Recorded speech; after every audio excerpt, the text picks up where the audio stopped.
جانب جو ہے وہ امریکہ دھمکی لگاتا ہے، دوسری جانب اسرائیل دھمکی لگاتا ہے کہ ایران پر حملہ ہوگا، اور یہ بھی وہ اس دھمکی کو جو ہے بڑا وسیع تر بنیادوں پر جو ہے وہ بات کرتے ہیں۔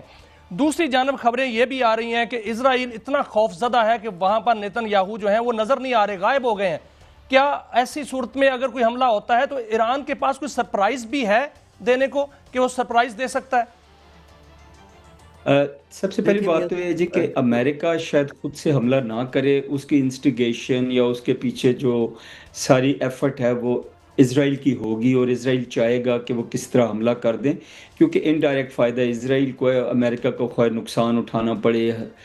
شرمندگی ہو یا امبیرسمنٹ یا وٹ ایور ہو، یہاں تک تو یہ بات ہوگی۔ اس کے بعد آپ بات کر رہے ہیں جو ایران کی، ایران کے پاس سرپرائز میں نہیں کہہ سکتا کہ کیا سرپرائز ہے۔ سب سے بڑی بات یہ ہے کہ ایران نے پہلے بھی اگر آپ کو یاد ہو تو بڑی ڈیپتھ دکھائی، گہرائی دکھائی اپنی ایبلٹی میں، کہ انہوں نے میزائل چھوٹوں سے شروع کیا، بڑوں پہ آتے گئے اور پھر انہوں نے یہ کہا جی ہمارے پاس اس سے بھی بہتر میزائلز موجود ہیں۔ جیسے آپ نے ابھی بڑی اچھی ریسرچ کی ہے میاں صاحب، اور آپ نے جو بتایا ان کے میزائل سسٹمز کے بارے میں، باقی چیزوں کے بارے میں، تو اس سے بندے کو انسان یہ کر سکتا ہے ویژولائز کہ ان کے پاس ایز اے منیمم اگر نان کنونشنل یا نیوکلیئر کوئی سرپرائز وغیرہ جس پہ آپ ہنٹ کر رہے ہیں نہیں ہے، تو اس کے باوجود ان کے پاس میزائل اور ٹیکنالوجی اتنی ہے۔ یہی بات ڈاکٹر صاحب میں آگے بڑھاتا ہوں چشتی صاحب، یہ اب چونکہ پورا وار فیئر بدل گیا، جس طرح آپ ہماری رہنمائی کرتے رہتے ہیں دونوں صاحبان اور حضرات، کہ اب جو وار فیئر میں جو اب ایئر فورس یا میزائلز کا، اور پھر ان یہ جو آئے ہیں جو کہ ایویڈ کر سکتے ہیں تمام جو ڈیفنسز ہیں، تو اس میں ہم نے دیکھی ولنریبلٹی پچھلی جنگ میں اسرائیل کی، بلا اٹھے تھے وہ، تو آئی تھنک وہ سیریسلی اسرائیل کو تو نقصان پہنچا سکتے ہیں، اور ساتھ ساتھ وہ بیسز بھی میرے خیال میں وہاں پہ امریکی فوجی ہیں، وہ بھی نشانہ بنیں گے اگر وہ واقعی انہیں ایلیمینیٹ کرنے کی غرض سے کوئی بڑا اقدام امریکہ کرتا ہے۔ چشتی صاحب دیکھیے قائد صاحب، پہلے بھی دیکھیے اگر ایران کے اور اسرائیل کے درمیان جو کانفلکٹ ہوا تھا گرمیوں میں پچھلے سال، اس کے اندر کس کی متھ ٹوٹی تھی، یعنی کہ کس کا بھرم ٹوٹا تھا،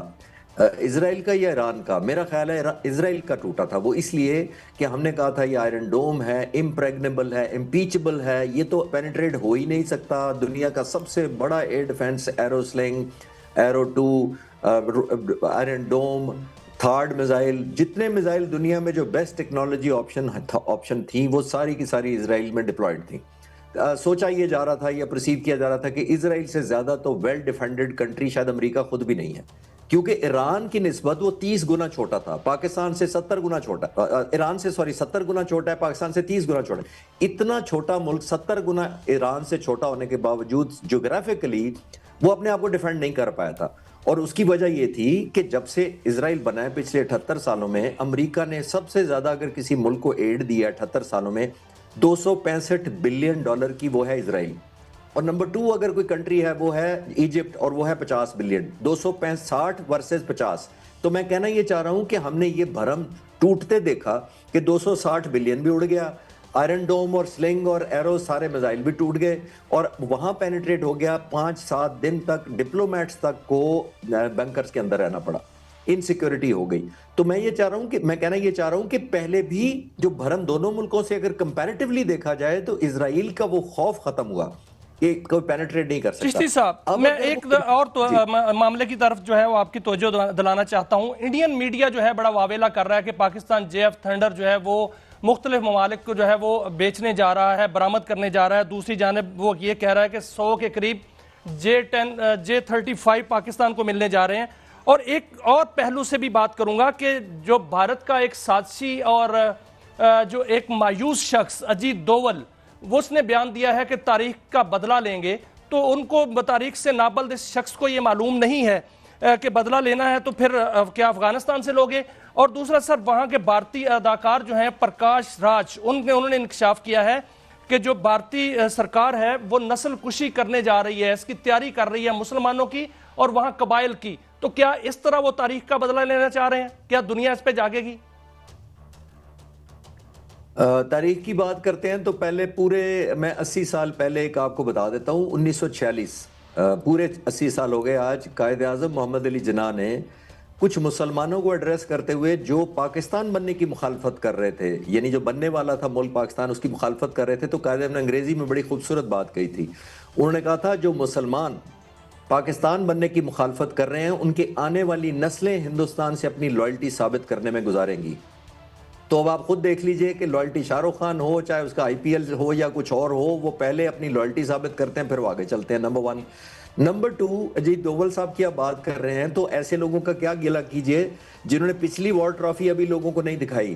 جب انہوں نے مئی میں حملہ کیا تھا تو انہوں نے ایک وار ٹرافی دکھانی تھی اپنے لوگوں کو کہ دیکھو ہم نے حملہ کیا. اور کئی دفعہ آپ کے پروگرام میں عرض کر چکا ہوں کہ جو حملہ کرتا ہے اس کے پاس بہت ایڈوانٹیج ہوتا ہے، انیشیٹو ہوتا ہے، سرپرائز ہوتا ہے، ٹائمنگ ہوتے ہیں، انٹینسٹی ہوتی ہے، اور سب سے بڑھ کر انٹینسٹی کتنی سے کرنا ہے. 100 جہاز بھیجنے ہیں کہ 2 جہاز بھیجنے ہیں، سب کچھ اس کے پاس ہوتا ہے. انیشیٹو ہونے کے باوجود کیا کر سکے وہ؟ ٹیک ہوم کیا تھا ان کے لیے؟ وہ وار ٹرافی کہاں ہے ان کی جو مئی سے وہ خود بھی ڈھونڈ رہے ہیں، ان کی اپوزیشن بھی پوچھ رہی ہے، اور پریزیڈنٹ ٹرمپ تو کئی دفعہ ڈھونڈ چکے ہیں. تو دیکھیے جب تک وار ٹرافی ان کے لیے کوئی نہیں، صرف لوگوں کے اندر ہائپ کریٹ کرنا، الیکشن بہار میں ہو تو لوگوں کو پاکستان کا نام لے کے ڈرانا، اس طرح قومیں نہیں آگے چلتی. اور سب سے بڑی پاپولیشن دنیا کی جس ملک کی ہے، اس ملک کے 140 کروڑ لوگوں کو ایک خوف زدہ کر کے ووٹ لیے جاتے ہیں، خوف زدہ کر کے کہا جاتا ہے کہ ہم ہارے نہیں ہیں، بس اگلے راؤنڈ میں جیتنے والے ہیں، اگلا راؤنڈ جیتنے والے ہیں. تو آپ کو اس وقت کس نے روکا تھا؟ اگر آپ نیا حملہ کر کے کچھ دکھائیں گے تو مئی میں کس نے آپ کو منع کیا تھا؟ 8 تاریخ کو آپ کے ہی فورن آفس نے رابطہ کیا تھا امریکن وائس پریزیڈنٹ اور فورن منسٹر کے ساتھ کہ جناب ہم نے ذرا پاکستان کے ساتھ کرنا چاہتے ہیں کچھ نہ کچھ بات چیت. تو اب تو ڈاکومنٹڈ ہے، اب سارا میڈیا کہہ رہا ہے، پریزیڈنٹ ٹرمپ بھی کسی دن بول پڑیں گے نام لے کے کون سے ملک کے جہاز گرے ہیں. تو میرا خیال ہے یہ ہائپ کریٹ کرنا، اس پہ کیا کمنٹ کیا جائے افسوس کے علاوہ کہ اتنا ارسپانسبل کیا جا رہا ہے، لوگوں کے اندر کریڈیبلٹی لوز کرتے جا رہے ہیں دن بدن. آپ نے دیکھا پہلے جہازوں میں لوز کی، اب پولیٹیکل فرنٹ پہ بھی لوز کرتے جا رہے ہیں. اچھا ایک اور بات جلد صاحب، ایک تو یہ دیکھیں پرکاش راج بڑا پروگریسو آدمی ہے اور بڑا پڑھا لکھا آدمی ہے، میرے خیال میں اس کو مشکل بھی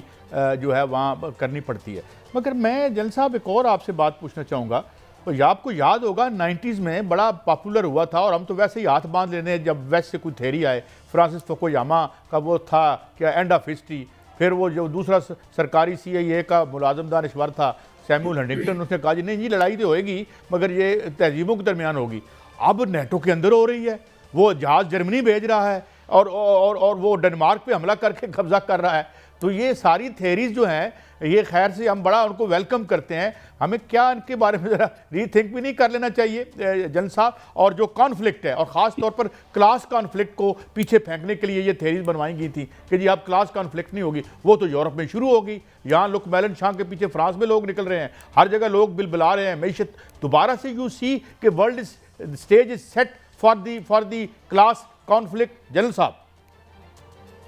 جی بہت شکریہ جی، بہت اچھا کویسچن ہے آپ کا اور بڑا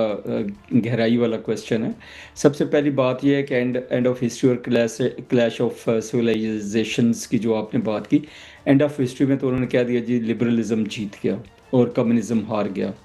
ویئرز ابھی وقت بتا رہا ہے، ابھی تھوڑی دیر پہلے ہم رشیا کی بات کر رہے تھے، باقی جگہوں کی بات کر رہے ہوتے ہیں ہم، نارتھ کوریا بھی ہے، اور چائنا جو ہے وہ کمیونزم تو نہیں ہے بٹ وہ سوشلزم اڈاپٹ کیا انہوں نے وتھ چائنیز کیریکٹرسٹکس. تو وہ بات تو ان کی پوری نہ ہوئی، نمبر 1. نمبر 2،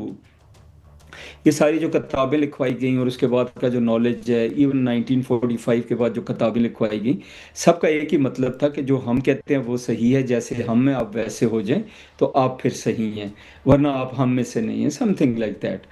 ابھی جو بات ہے کہ پہلے بھی یہ سارا کچھ قائد صاحب اسی طرح ہی ہوتا تھا کہ جنگیں جو ہیں نا وہ ریسورسز پہ ہوتی تھی. اگر آپ دیکھیں World War II ہوئی، World War I جو تھی وہ تھی، تو پہلے بھی جنگیں جو ہیں یہ ریسورسز پہ ہوئیں. اس زمانے میں کول اور سٹیل کے اوپر جنگ ہوتی تھی، جو 1945 کے بعد یورپین کول اینڈ